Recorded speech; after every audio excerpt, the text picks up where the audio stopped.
mijin yayata.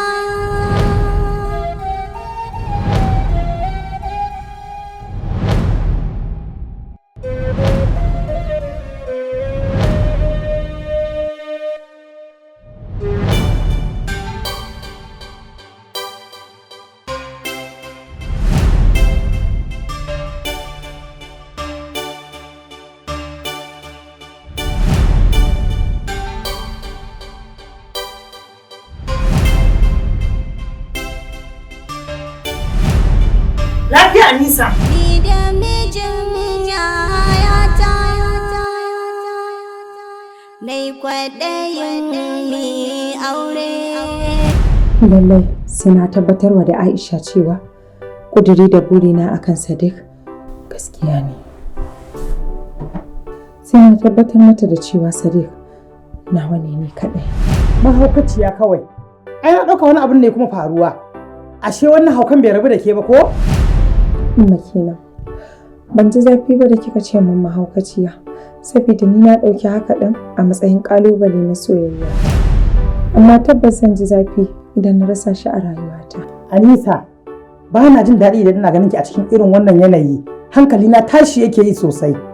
Na tabbata kina ɗaya daga cikin mutanen da suka fi kowa son gani na a walwala. Abu ɗaya ne kawai zai iya dawo da ni cikin natsuwata. Ki kiyayen da wannan zancen, wallahi ranki zai mummunan ɓaci. Umma, ki taya ni yaƙin neman sa, wallahi shi kaɗai ne a idona da zuciyata. Ba a taɓa yin haka ba, ko ba za ta taɓa fara a kanki ba, taɓaɓɓiya kawai. Zuciyata kasa ta jure.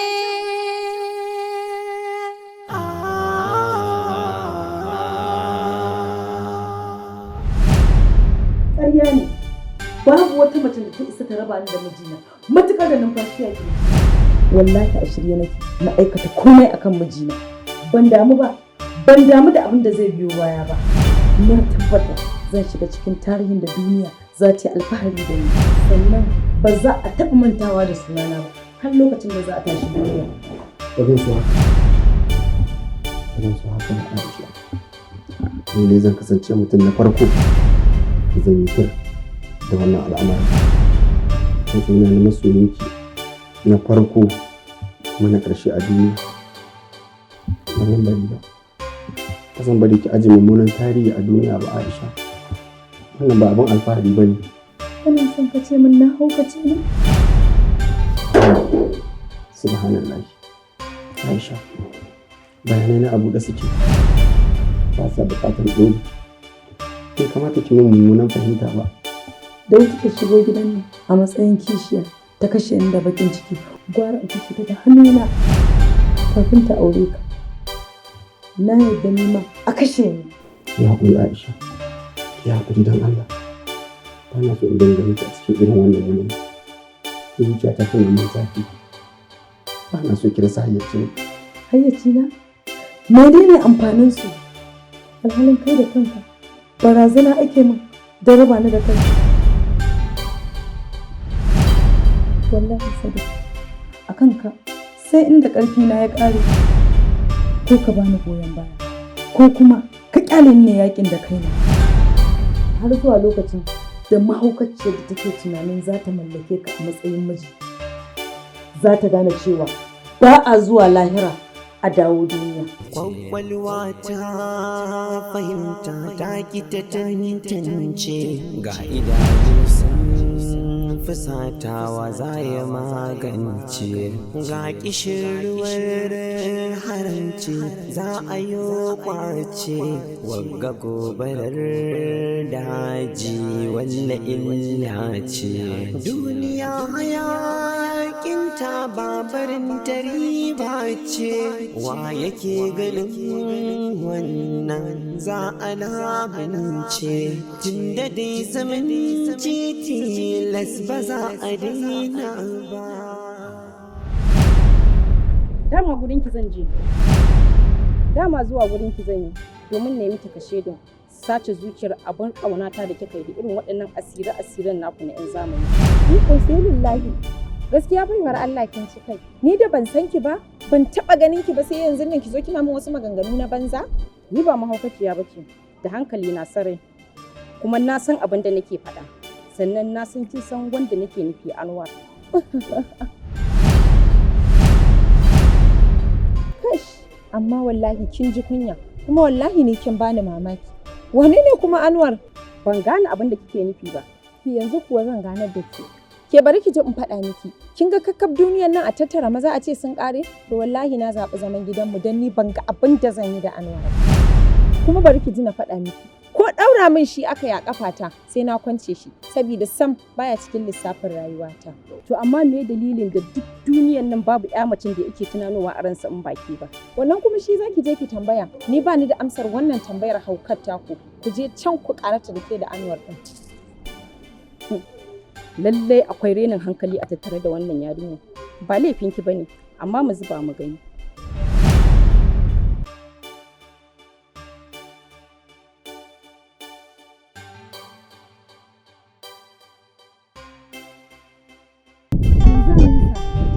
Kina cikin hayyacin ki ko ki aikata irin abubuwa? Rasma kuwa. Kinga, ni fa tun farko na san ba ganewa zaki ba, shi yasa ma ban yi yunkurin sanar da ke ba. Kinga Amina, ke fa dama tun farko mutum ce wacce ba ta ganewa. Haka ba zan taɓa ganewa. Kuma wallahi maganar gaskiya akwai halaman tambaya a tare da ke. Saboda duk da kake ta faɗa akwai wata manufa da wanda suke baki wannan banzar shawara. Ko ɗaya, babu wata manufa. Amma lokaci yana nan zai yi, a lokacin ne za a gane ke da su wane ne yake bani gurguwar shawara a cikin. Don wannan magana taki gaba ɗaya ta ishe ni, gara kawai mai sallama daga nan in kama hanya. A korata ma kike Anisa akan wannan shawarar? Amma gaskiya kin bani mamaki. Anisa.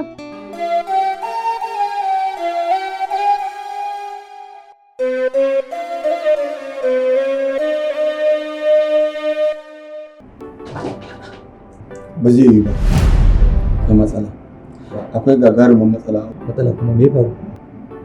Akwai matsala, akwai gagarumin matsala a wurin. Wani labari don yanayin ta nuna ka matuƙa.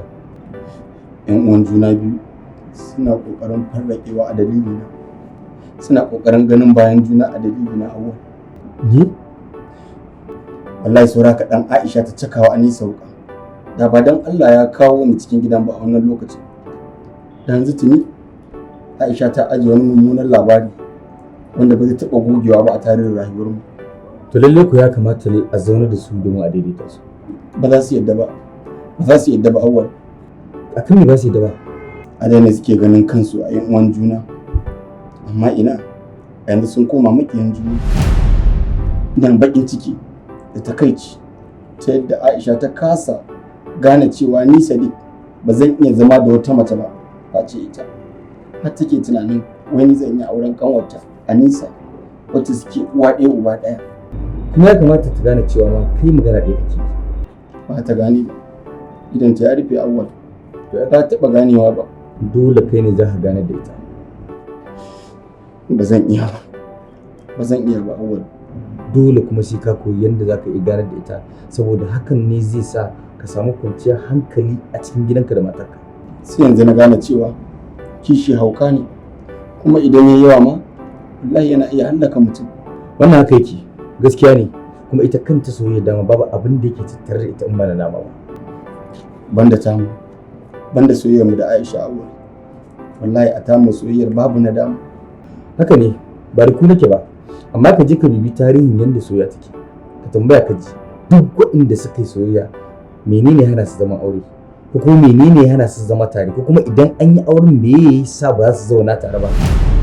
Wannan suna daga cikin abubuwa masu muhimmanci waɗanda ya kamata ka san su, kuma waɗanda za su maka amfani a kan jikinka. Kana da matsala, kana da matsala Auwal. Ya ina gaya maka matsala ta kuma kana bani labarin wasu. Wani lokacin kana da ban haushi, kana da ban haushi Auwal.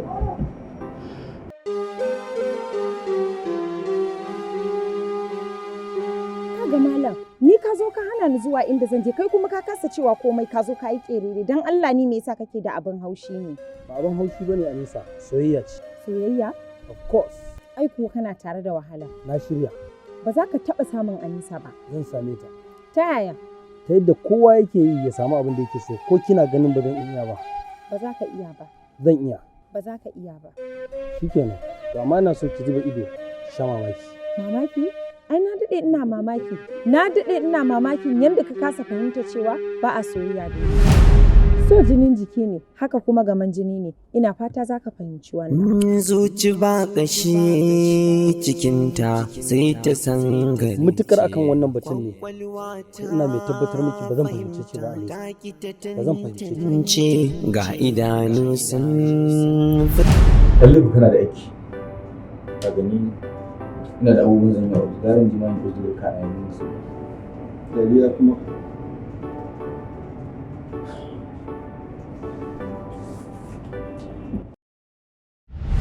Ni da mijin yayata